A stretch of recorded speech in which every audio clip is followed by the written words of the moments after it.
जैसे आप लोगों को पता है कि एक महीने के बाद जुलाई फर्स्ट वीक में आप लोगों का दिल्ली यूनिवर्सिटी फाइनल ईयर वाले बच्चों का ओपन बुक टेस्ट है। तो जैसे आपको पता है कि ओपन बुक टेस्ट है, तो आपको इस तरीके से तो नहीं कि आंसर मिल जाएगा और आपको उतार के देना है।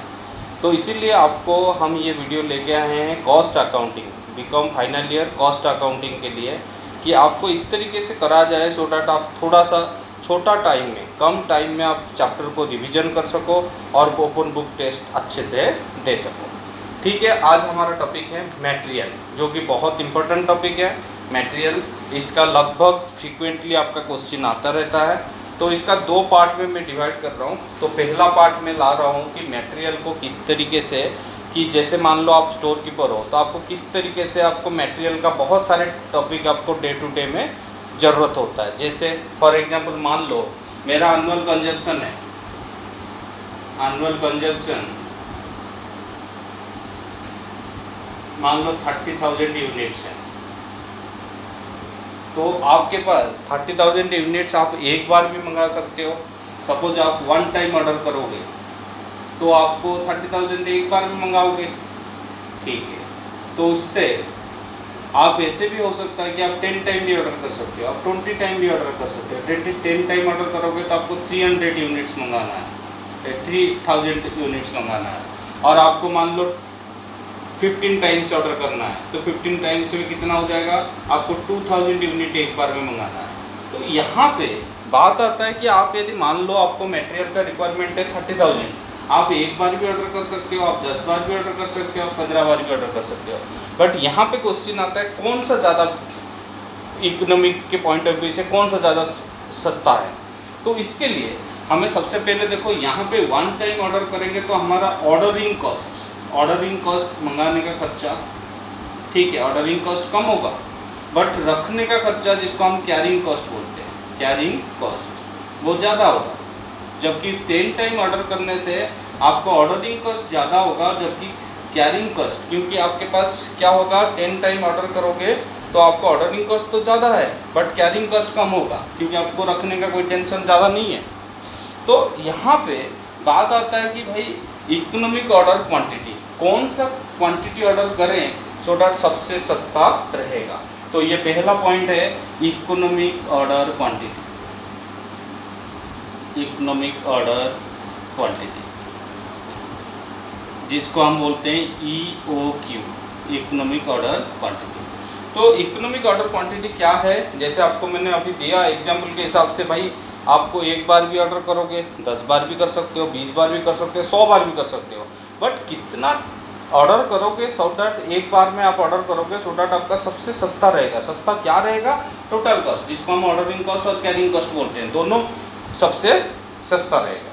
तो यहाँ पे आप इकोनॉमिक ऑर्डर क्वांटिटी क्या है, quantity of material is to be order at one time is known as economic order quantity. जो एक बार में मंगाते हो, it is fixed in such a manner to minimize the cost of ordering and carrying cost. तो आपका economic order quantity का formula होता है EOQ equal to 2 × AO upon में C। तो आपका under root, whole under root, आपका 2AO upon C whole under root. तो आपका इसमें आया कि ए का मतलब क्या होता है, ए का मतलब होता है एनुअल कंजप्शन, एनुअल कंजप्शन, कितना आपका साल का कंजप्शन है। O for ordering cost, ordering cost का मतलब आपको मंगाने का खर्चा जो होता है। Carrying cost, C for carrying cost, रखने का खर्चा होता है। हो सकता है कि आप गोदाम में रखना है, क्योंकि स्टोर मंगा लिए तो रॉ मटेरियल तो रखना ही पड़ता है, तो उसके लिए हो सकता है कि कैपिटल भी ब्लॉक हो, उसके लिए इंटरेस्ट भी देना पड़े। तो ये सब क्या होता है, कैरिंग कॉस्ट। तो हमारा पास ये है, यदि आपको इकोनॉमिक ऑर्डर क्वांटिटी मंगाना है तो economic order quantity equal to 2AO upon C, उसका होल अंडर रूट। तो आपको जैसे एक एग्जांपल देते हैं कि मान लो आपके पास कितना यूनिट है, साल का कंजप्शन मान लो, एनुअल कंजप्शन है, एनुअल कंजप्शन आपका 6000 यूनिट, एनुअल कंजप्शन आपका 6000 यूनिट। मान लो कॉस्ट ऑफ मटेरियल, एक यूनिट मटेरियल आप ऑर्डर करोगे तो आपको कितना पर ऑर्डर करना पड़ेगा। मान लो आपको ऑर्डरिंग कॉस्ट आपका मान लो 60, एक ऑर्डर करोगे तो आप 60 रुपीज़ पर ऑर्डर देना पड़ेगा। और आपके पास क्या है, मान लो मटेरियल का कॉस्ट है, मटेरियल का कॉस्ट पर यूनिट आपका मान लो 20 रुपीज़। तो और कैरिंग कॉस्ट क्या दे रखा है, कैरिंग कॉस्ट आपका 10% ऑफ इन्वेंट्री वैल्यू। तो आपके पास क्वेश्चन ये है कि एनुअल आपका डिमांड कितना है 6000 यूनिट, जबकि आपको material cost per unit 20, ordering cost आपका 60 और कैरिंग कॉस्ट जो है 10%। तो यहाँ पे आप EOQ कैलकुलेट करोगे तो 2 इंटू ए एनुअल कंजप्शन कितना है आपको डायरेक्ट दे रखा है तो 6000, यदि मंथली दिया होगा तो मंथली मल्टीप्लाई कर देंगे तो 6000 इंटू कितना हो जाएगा ऑर्डरिंग कॉस्ट, एक बार ऑर्डर करोगे तो 60 रुपीज़, अपन में आपका क्या हो जाएगा कैरिंग कॉस्ट पर यूनिट। तो कैरिंग कॉस्ट कैसे कैलकुलेट होगा, 20 रुपीज़ आपका एक यूनिट का प्राइस है और कैरिंग कॉस्ट आपका 10%। तो इसी तरीके से आप जब कैलकुलेट करोगे तो आपके पास ये आंसर कितना आएगा, 2 इंटू 6000 इंटू 60 अपन में 2 400, तो आपका 600 यूनिट। तो इसका आंसर आया कि आप 600 यूनिट आप ऑर्डर करोगे, यदि आपका साल का कंजप्शन कितना है, यदि साल का कंजप्शन 6000 यूनिट, आप 600 यूनिट ऑर्डर करोगे तो आपको ये सबसे सस्ता पड़ेगा। तो इस चीज़ को हम देखते हैं भाई कैसे सस्ता पड़ेगा, तो इसको हम एक बार कैलकुलेट करते हैं। तो आपके पास EOQ कितना आया, EOQ आया 600 यूनिट। तो इसका मतलब आप यदि 600 यूनिट एक बार मंगाओगे तो आपको सबसे सस्ता पड़ेगा। तो इसका मतलब आपका EOQ आया 600, दैट मीन्स आप साल में कितने बार ऑर्डर करोगे 6000 अपन में आप कितने बार ऑर्डर करोगे 600, तो डैट इक्वल टू 10 टाइम्स। इसका मतलब आप यदि 10 टाइम्स मंगाओगे तो आपको सबसे सस्ता पड़ेगा। तो हम आपको इसको प्रूव करने के लिए एक बार 1 टाइम ऑर्डर लेते हैं, एक आपका 5 टाइम ले लेते हैं, एक आपका 10 टाइम ले लेते हैं और एक 20 टाइम्स ले लेते हैं। ये इतना हम लेके प्रूव करते हैं कि क्या 600 यूनिट ऑर्डर करने पे सबसे सस्ता पड़ेगा। तो देखते हैं भाई, आपका 10 टाइम ऑर्डर करने का मतलब हो गया आपका 600 यूनिट।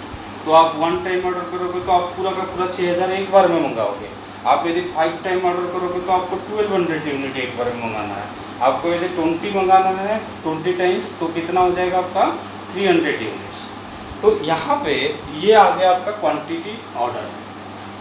तो आप देखो यहाँ पे 2 चीज़ आता है, एक ऑर्डरिंग कॉस्ट होता है और एक कैरिंग कॉस्ट, फिर आता है आपका टोटल कॉस्ट। तो आपका ऑर्डरिंग कॉस्ट आप देखोगे तो ऑर्डरिंग कॉस्ट कितना है, यहाँ पे 1 टाइम ऑर्डर है और आपका ऑर्डरिंग कॉस्ट आपका है 60 पर ऑर्डर, तो 1 इंटू 60 रुपीज़।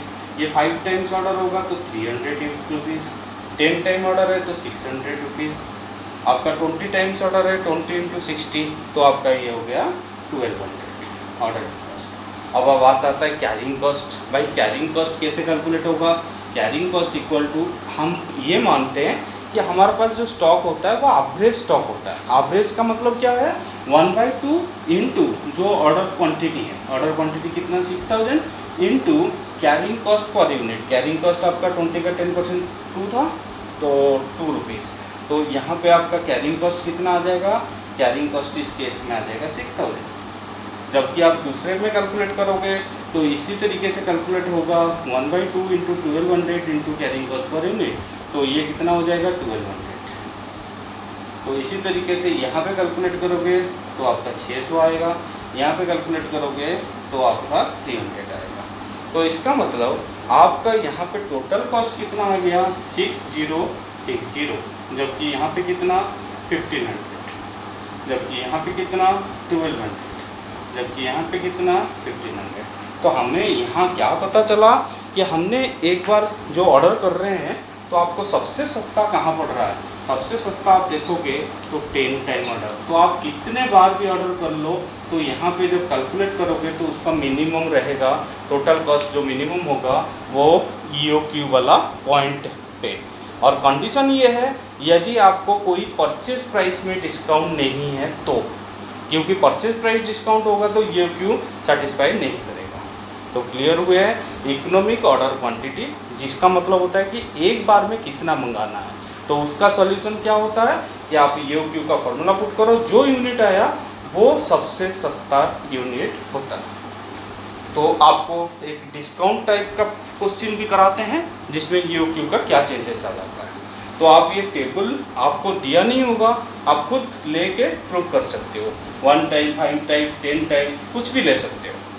नेक्स्ट आपको एक क्वेश्चन हम दे रहे हैं इकोनॉमिक ऑर्डर क्वांटिटी में, जहाँ पे डिस्काउंट ऑफर है। डिस्काउंट का मतलब क्या होता है, यहाँ पे हम ये मान रहे हैं कि हमारा जो परचेज प्राइस है रिमेन्स कांस्टेंट। आप 1 यूनिट मंगाओ वो ही देना है, 10 यूनिट मंगाओ आपको वो ही देना है। मान लो मेरे पास एक क्वेश्चन आया, इस तरीके से क्वेश्चन है, मान लो एनुअल डिमांड दे रखा है, एनुअल डिमांड, और आपका एनुअल डिमांड मान लो रुपीज़ में दे रखा है, रुपीज़ में कितना 50,000। आपका मान लो ऑर्डरिंग कॉस्ट है, ऑर्डरिंग कॉस्ट मान लो आपका ऑर्डरिंग कॉस्ट 50 रुपीज़ पर ऑर्डर, और कैरिंग कॉस्ट मान लो, कैरिंग कॉस्ट आपका दे रखा है 20% ऑफ एवरेज इन्वेंट्री, और आपका परचेज प्राइस दे रखा है, परचेज प्राइस इज ₹10 पर यूनिट। तो पहला पूछा है, आपको पहला क्वेश्चन पूछा है कि कैलकुलेट EOQ, एक तो आपको EOQ कैलकुलेट करना है। दूसरा पूछा है कि क्या हम इसको एक्सेप्ट करेंगे, also state the offer is accepted, offer is accepted, क्या ऑफर एक्सेप्ट होगा if 4% discount, 4% discount if purchase on 5 times, 5 times, यदि आप 5 बार मंगाते हो तो आपको क्या दिया जाएगा, 4% डिस्काउंट परचेज प्राइस पे दिया जाएगा। तो उस केस में क्या ये EOQ ठीक सेटिस्फाई करेगा? तो मैं आपको क्वेश्चन फिर दोबारा बता देता हूँ। साल का डिमांड रुपीज़ में 50,000, यहाँ आप नोट करो।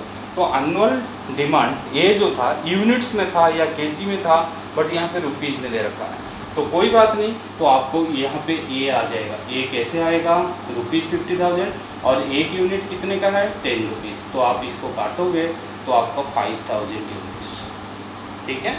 तो आपको पहला क्वेश्चन हम सॉल्व कर देते हैं। EOQ इक्वल टू 2A, ए कितना 5,000 into ordering cost, ordering cost आपका 50 अपन में carrying cost per unit, carrying cost is 10, 10 का 20%, 10 का 20% प्राइस पर जो पर यूनिट होता है उसी का ही हम कैलकुलेट करते हैं। तो यहाँ पे आ जाएगा 2 इंटू 5,000 इंटू 50 अपन में 2 और उसका 4 नंबर। तो इसका मतलब आपका आया 500 यूनिट्स। तो 500 यूनिट्स यदि आप मंगाओगे तो आपको सबसे सस्ता पड़ेगा। तो क्या 500 यूनिट मतलब क्या हो गया, इसका मतलब ऑर्डर टाइम कितने बार ऑर्डर करना पड़ेगा, ऑर्डर टाइम आपको करना पड़ेगा, क्योंकि 500 यूनिट है तो आपको कितना 5,000 यूनिट साल में है, तो 5,000 डिवाइड बाई 500, तो इसका मतलब आप 10 टाइम ऑर्डर करोगे तो आपको सबसे सस्ता पड़ेगा। लेकिन सेकेंड क्वेश्चन ने क्या दिया कि यदि आप 5 टाइम ऑर्डर करते हो और आपको 4% डिस्काउंट दिया जाता है, क्या आप इस प्रपोजल को एक्सेप्ट करोगे?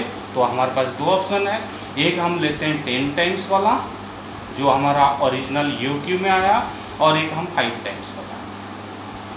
तो 10 टाइम ऑर्डर करेंगे तो क्वांटिटी कितना हमें होगा भाई, क्वांटिटी आपका यहाँ पे 5,000 यूनिट्स होगा, जबकि क्योंकि साल का 50,000 साल का आपका 5,000 यूनिट है और आपको ये करना है तो 500 यूनिट एक बार में मंगाना है। लेकिन यदि 5 टाइम ऑर्डर करोगे तो 5 टाइम ऑर्डर करने का मतलब होता है आपको 1000 यूनिट्स एक बार में मंगाना है। ये तो क्लियर हो गया। अब हम देखेंगे इसमें क्या होता था, पहले ऑर्डरिंग कॉस्ट होता था, कैरिंग कॉस्ट होता था, लेकिन अब एक परचेज प्राइस भी जुड़ जाएगा। तो पिछले क्वेश्चन में परचेज प्राइस क्यों नहीं ले रहे थे, क्योंकि परचेज प्राइस इसीलिए नहीं ले रहे थे क्योंकि परचेज प्राइस का इसी ज़रूरत नहीं था, क्योंकि परचेज प्राइस में क्या था सेम था। तो यहाँ पे क्या हो जाएगा, एक आपका ऑर्डरिंग कॉस्ट, कैरिंग कॉस्ट और एक आपका परचेज प्राइस। पहला हम ऑर्डरिंग कॉस्ट के बारे में बात करते हैं। तो ऑर्डरिंग कॉस्ट कितना होगा भाई, आप 10 टाइम ऑर्डर करोगे तो एक ऑर्डर पे कितना खर्चा हो रहा है 50 रुपीज़, तो 10 इंटू 50 जबकि यहाँ 5 × 50 होगा। तो यहाँ पे आपका आ गया 500, यहाँ पे आ गया 250। तो ऑर्डरिंग कॉस्ट आपने देखें कि इसमें सस्ता है, क्योंकि इसमें एक बार 5 बार मंगाते हो तो इसलिए सस्ता पड़ेगा। अब आता है कैरिंग कॉस्ट। कैरिंग कॉस्ट कितना आ जाएगा? कैरिंग कॉस्ट का फॉर्मूला जैसे आपने बताया थे, carrying cost equal to 1/2 into order size, जो भी ऑर्डर साइज होगा, into carrying cost per unit. तो यहाँ पे आप देखोगे तो कैरिंग कॉस्ट कितना होगा EOQ पे 1/2 इंटू ऑर्डर साइज आपका कितना है 500 यूनिट एक बार में, into carrying cost per unit. तो कैरिंग कॉस्ट पर यूनिट आपका 10 रुपीज़ का 20%, तो इसका मतलब 2 रुपीज़ था। तो यहाँ पे 500 कैरिंग कॉस्ट। बट यहाँ पे कैरिंग कॉस्ट 1000 यूनिट का चेंज हो जाएगा।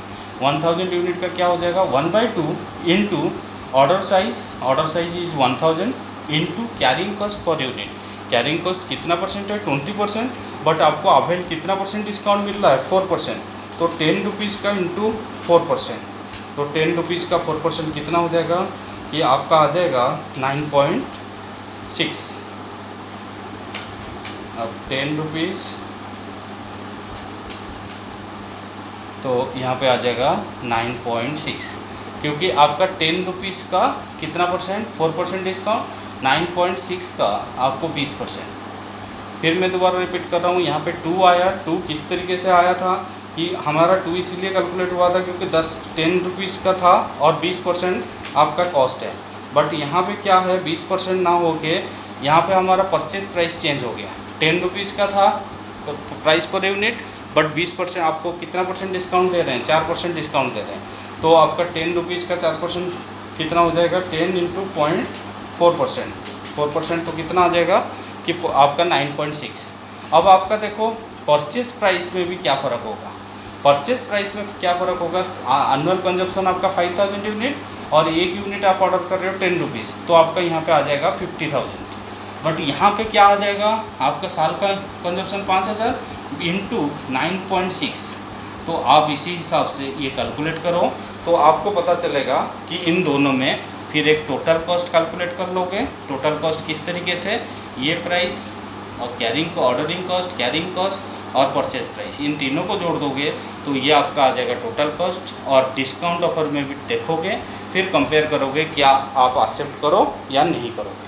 फिर मैं दोबारा रिपीट कर रहा हूँ, इसमें क्या प्रॉब्लम है कि आपको 1000 यूनिट जब ऑर्डर करते हो तो आपका कैरिंग कॉस्ट में फ़र्क पड़ जाता है, क्योंकि कैरिंग कॉस्ट आपका 10 रुपीज़ का 20%, बट यहाँ पे 1000 यूनिट पे आपको 9.6 का 20% हो जाएगा। पहला पॉइंट। दूसरा पॉइंट और कहाँ पे फ़र्क पड़ेगा कि आपका यहाँ पे 5000 unit into 10 rupees per unit मिल रहा था, बट यहाँ पे जब आप ऑर्डर करोगे तो आपको 5000 यूनिट तो साल का कंजप्शन है, बट आपको कितना मिल जाएगा? 10 रुपये की जगह 9.6। तो इसी हिसाब से आपका ordering cost, carrying cost, purchase price, तो ये टोटल कॉस्ट हो जाएगा। यहाँ पे भी ऐसे कैलकुलेट करो, इन दोनों को कंपेयर करो कि किसका प्राइस कम है, सो डैट आप इसको क्या करोगे, ये प्रपोजल एक्सेप्ट होगा या रिजेक्ट होगा, उसको आपको चेक करना होता है। तो ये था आपका economic order quantity. Next topic हम चलते हैं। नेक्स्ट टॉपिक आपका क्या है? नेक्स्ट टॉपिक देखो इस तरीके से भी होता है। ये तो एक पॉइंट हुआ कि भाई कितना यूनिट एक बार में मंगाना है। ऐसे भी तो हो सकता है कि भाई आपका जो स्टोर कीपर है वो ये एक डिसाइड करता है कि भाई आपके पास मैक्सिमम स्टॉक क्या होगा, मिनिमम क्या होगा। ये मैक्सिमम लेवल, ये क्या है? मैक्सिमम लेवल, जबकि ये मिनिमम लेवल। अब ये दोनों पॉइंट तो आपको क्लियर है। भाई मैक्सिमम लेवल क्या होता है? मैक्सिमम लेवल वो पॉइंट होता है जहाँ पे स्टोर कीपर डिसाइड करता है कि इसमें इससे ज़्यादा कभी भी स्टॉक में सामान ना रहे, तो उसको हम क्या बोलते हैं? Maximum level. तो मैक्सिमम लेवल का जो होता है तो इससे इसका मतलब at any one time, at any one time, आप यदि एक वर्ड में याद रखोगे एट एनी वन टाइम। जबकि मिनिमम लेवल में क्या होता है? Maintain for all time, all time. और इनके बीच में क्या आता है? एवरेज लेवल, एवरेज लेवल, जिसको आप इन दोनों का मिड पॉइंट बता सकते हो कि भाई इतना स्टॉक तो आपके पास रहना जरूरी है। लेकिन उस बीच में एक रीऑर्डर लेवल भी आता है, जिसका जो यहाँ तक इस पॉइंट पे आता है, जिसको हम बोलते हैं रीऑर्डर लेवल। रीऑर्डर लेवल क्या होता है कि रीऑर्डर लेवल का मतलब होता है जिस पॉइंट पे आप ऑर्डर प्लेस करते हो, जिस पॉइंट पे आप ऑर्डर प्लेस करते हो तो उसको हम बोलते हैं रीऑर्डर लेवल। ये रीऑर्डर लेवल क्या होता है? Place time where order is placed, where order is placed. जैसे पहले हम इसके बारे में बात करते हैं, रीऑर्डर लेवल के बारे में बात करते हैं कि भाई मान लो मेरा 10 यूनिट्स डेली कंजप्शन होता है, डेली कंजप्शन, और मुझे मान लो 5 डेज लगता है, 5 डेज लगता है, मान लो राजस्थान से दिल्ली है तो राजस्थान से दिल्ली में आके पहुंचने के लिए मुझे 5 डेज लगता है। तो यदि मैं पूछूं कि मेरा रीऑर्डर लेवल कितना है तो आप रीऑर्डर लेवल लिखोगे 10 unit into 5 that equal to 50 units. यदि मान लो आपने कुछ सेफ्टी स्टॉक ले रखे हो, मान लो सेफ्टी स्टॉक 20 यूनिट, आप 20 यूनिट सेफ्टी स्टॉक लेके चलते हो तो इसका मतलब आपका रीऑर्डर लेवल हो जाएगा 20 प्लस जो 50, तो इसका मतलब 70 यूनिट्स जिस दिन भी हो जाए तो आप उसी दिन ऑर्डर प्लेस कर दो, सो डैट जब राजस्थान से दिल्ली आके माल पहुँचे तो आपका क्या हो कि आपका मिनिमम लेवल तक पहुँचे। तो इसका मतलब रीऑर्डर लेवल वो पॉइंट है जहाँ पे आप ऑर्डर प्लेस करते हो, तो उसको हम क्या बोलते हैं? Reorder level.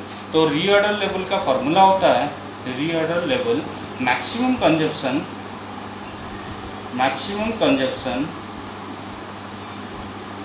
Into maximum reorder period, तो इसको हमारा क्या हो गया? Reorder level. नेक्स्ट पॉइंट आता है कि भाई मिनिमम लेवल कैसे कैलकुलेट किया जाता है। मिनिमम लेवल के लिए मिनिमम लेवल मतलब जो लेवल आपको हर टाइम मेंटेन करना है, तो उसके लिए होता है reorder level minus average consumption into average reorder period. अब आता है कि भाई मैक्सिमम लेवल कैलकुलेट करना है, तो मैक्सिमम लेवल के लिए क्या आ जाएगा? Maximum level equal to ROL reorder level plus ROQ minus आपका क्या हो जाएगा? Minimum consumption into minimum reorder period, minimum consumption into minimum reorder period. अब आता है कि एवरेज लेवल, लास्ट रह गया आपका एवरेज लेवल। तो average level between maximum and minimum level का मिड पॉइंट होता है, तो एवरेज लेवल तो एक हो जाएगा आपका ये half minimum level plus maximum. और एक आपका फॉर्मूला हो सकता है कि आप minimum level plus half ROQ।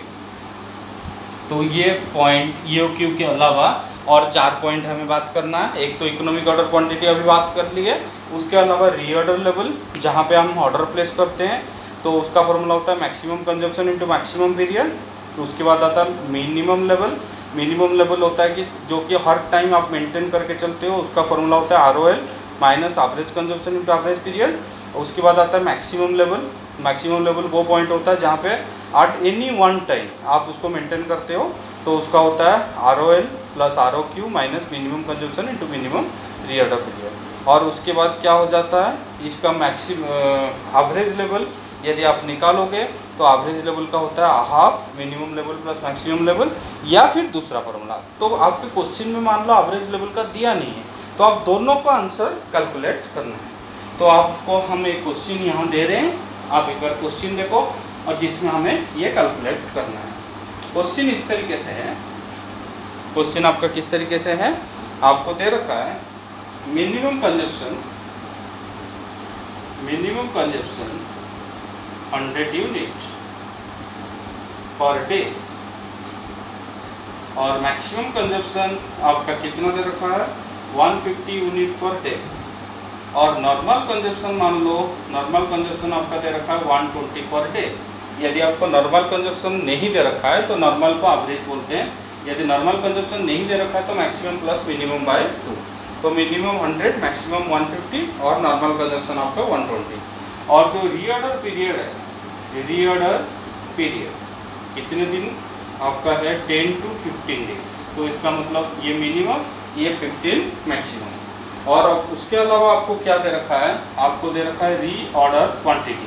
अच्छा, ये रीऑर्डर क्वांटिटी क्या होता है? Reorder quantity equal to economic order quantity, यही सेम चीज़ होता है, इकोनॉमिक ऑर्डर क्वांटिटी। तो आपका रीऑर्डर क्वांटिटी दे रखा है 1500 यूनिट्स, 1500 यूनिट्स। देन आपको नॉर्मल पीरियड भी दे रखा है, नॉर्मल पीरियड मतलब एवरेज। जब हमें नहीं देता है नॉर्मल पीरियड तो हम इसको कैसे कैलकुलेट करते हैं, 10 + 15/2 करके हम कैलकुलेट कर सकते थे। तो हमारे पास ये क्वेश्चन है और हमें ये सारे कैलकुलेट करना है। तो आपका सबसे पहला पॉइंट क्या कैलकुलेट करना है? सबसे पहले आप देखो ROL कैलकुलेट करो, क्योंकि ROL सबसे यूज होता है। तो ROL का क्या फॉर्मूला होता है? Maximum consumption into maximum period. आप देखो मैक्सिमम कंजप्शन कितना है, maximum consumption 150 into maximum period आपका कितना है 50। तो ये आ जाएगा ROL। तो ROL आपका कितना आ जाएगा 15 × 15 कितना हो जाएगा 225, 2250। अब सेकेंड पॉइंट आता है कि आपका क्या दे रखा है, ROL कैलकुलेट होने के बाद आपको क्या कैलकुलेट करना है, उसके बाद आपको करना है मिनिमम लेवल। जैसे आपको फॉर्मूला है उसी हिसाब से हम करते हैं मिनिमम लेवल। अब आपका मिनिमम लेवल दे रखा है तो मिनिमम लेवल कैसे कैलकुलेट होगा? मिनिमम लेवल का फॉर्मूला होता है ROL। तो ROL कितना है 2250। फिर क्या है माइनस एवरेज कंजप्शन। आपका एवरेज कंजप्शन आप देखोगे तो 120 इनटू एवरेज पीरियड देखोगे तो आपका 12। तो इस तरीके से मिनिमम लेवल आ जाएगा। तो आपका 120 × 12 तो ये आपका आएगा 2250 माइनस 440। तो ये कितना आ गया 2250। तो ये आपका आया 810।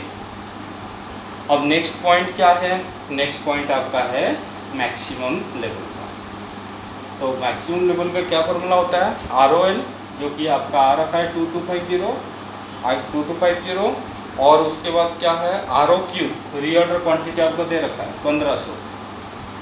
और फिर उसके बाद क्या है minus minimum consumption into minimum period. आपका मिनिमम कंजप्शन कितना है भाई? मिनिमम कंजप्शन आप देखोगे 100 इनटू मिनिमम पीरियड 10। तो ये कितना हो जाएगा? ये आपका आ जाएगा 2250 प्लस 1500 माइनस 1000। तो ये आपका आ जाएगा 2750।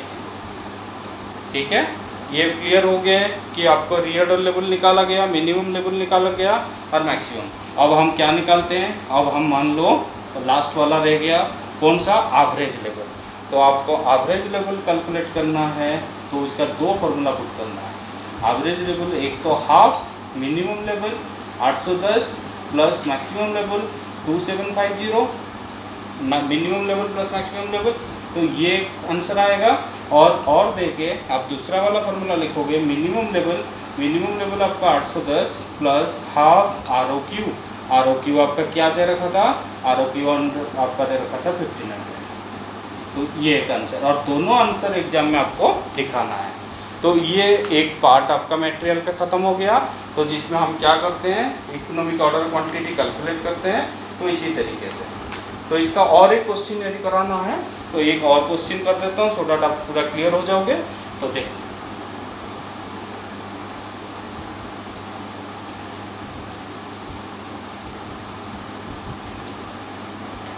मान लो आपको और कोई क्वेश्चन हम दे रहे हैं कि इस तरीके से दे रखा है आपको मैक्सिमम, क्वेश्चन किस तरीके से है नोट करो, और मैक्सिमम स्टॉक